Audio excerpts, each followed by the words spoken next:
Hello everyone, welcome to my channel Optimal Mindset. Today we will be discussing physiology. You will see how rest, a sedentary lifestyle, diet, and other factors affect your body's physiology and ultimately your mindset. Be sure you like, comment, share, and subscribe. Also, don't forget to turn on the notification bell to be notified when we drop new amazing videos. With that said, let's dive into today's video. To have an optimal mind, you need an optimal body. So you can't have a healthy mind without first of all having a healthy body. This explains why physical ill health affects the mind also. They work together. But what is physiology? Physiology is the branch of science that studies how your body works. This includes both the physical and chemical processes always happening in the body. A lot of factors affects the body's physiology. These factors haven't always been constant because of evolution. Yes, evolution. It may shock you to know that the early man was more physically active than most of us today. They spent their time on their feet hunting, gathering fruits, and engaging in primitive constructions. Unlike today, thanks to technology and modernization, we have almost all we want and they are often brought right down to our doorsteps. Other factors like diet have changed also. The earliest humans ate fresh, unprocessed food, while today most of what we eat is processed. We cannot compare the physiology of an early man like the Homo erectus to a 21st century human. In no particular order, here are some factors that influence your physiology. 1. Rest. Rest is essential in keeping the body functioning well. It comes in different forms such as sleeping, meditating, and engaging in light, fun activities. When you rest, your body secretes hormones like the growth hormone, which helps in body repair. But when your body doesn't get enough rest, it becomes stressed. Hormones like cortisol and adrenaline are released to keep your body going. Researchers have found that when we rest well, our brain performance improves, our mood gets better, and we can concentrate for more extended periods. So you see, a well-rested body gives an optimally functioning mind. 2. Movement. When was the last time you had a 30-minute walk? As a result of technology today, a lot of us live a sedentary lifestyle. We have cars taking us wherever we want and elevators taking us up several floors so we can barely use the staircase.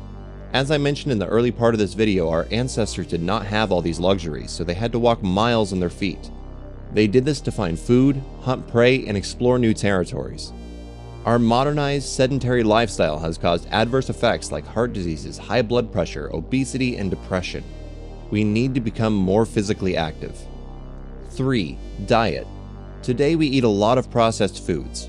We have traded whole nutritious foods for processed foods that are quick to cook and slow to digest. We have replaced whole grains like whole wheat with processed wheat in bread, pastries, and snacks. Instead of eating farm-fresh fruits, we drink carbonated drinks with additives and chemicals. Not only have we attracted diseases with them, but we are now suffering from an increased cognitive decline. We may just be killing ourselves with the over-processed foods that we're eating. 4. Blood sugar level. The saying, "you are what you eat," is true for blood sugar. Due to our diet containing sugars and starch, we are developing high blood sugar levels known as hypoglycemia. This ultimately leads to diabetes. Diabetes comes with not so nice symptoms like increased thirst, hunger, and peeing. In the long run, it can affect our eyes, kidneys, and brain.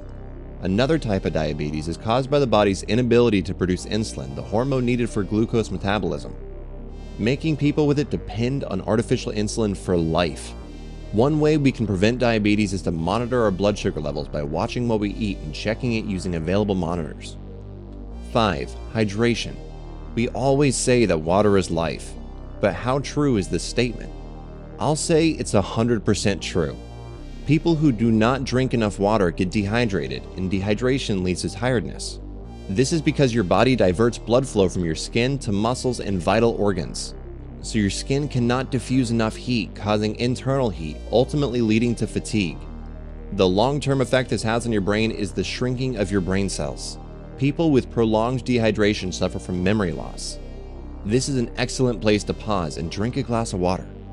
Now let's dive deeper into the more exciting parts of this video. So if you're enjoying this, take a few seconds to like, comment, share, and subscribe. 6. Drugs. When our bodies begin to act up, one of the first things we do is take medications. When we have a headache, we take Tylenol. When we have heartburn, we take antacid. This is a good practice, but we are often better off finding a natural solution. For example, if you have a mild headache, you can choose to rest.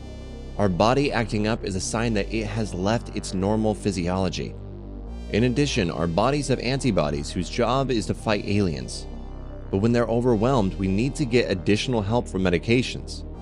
People also abuse drugs to boost their performance or feel a particular way. They are usually controlled drugs and have long-term adverse effects on the body, especially the brain. Drug abusers may come down with decreased cognition, memory loss, and hallucinations. Drugs like heroin, cocaine, and morphine are commonly abused. 7. Caffeine. The most common form of caffeine comes in the form of coffee. In our busy world today, most people start their day with coffee to keep them alert and ready to face what the day has to bring. It gives increased mental alertness and physical energy. But on the negative side, it increases the heart rate, causing it to beat faster and louder. It also causes nervousness, restlessness, and insomnia. These are more commonly seen in caffeine or coffee addicts. All of these can lead to irritability and harm the mind in the long run. 8. Alcohol. On the good side, small to moderate amounts of alcohol benefit your physiology if you're healthy. It reduces your risk of having heart attacks, strokes, and the hardening of the arteries.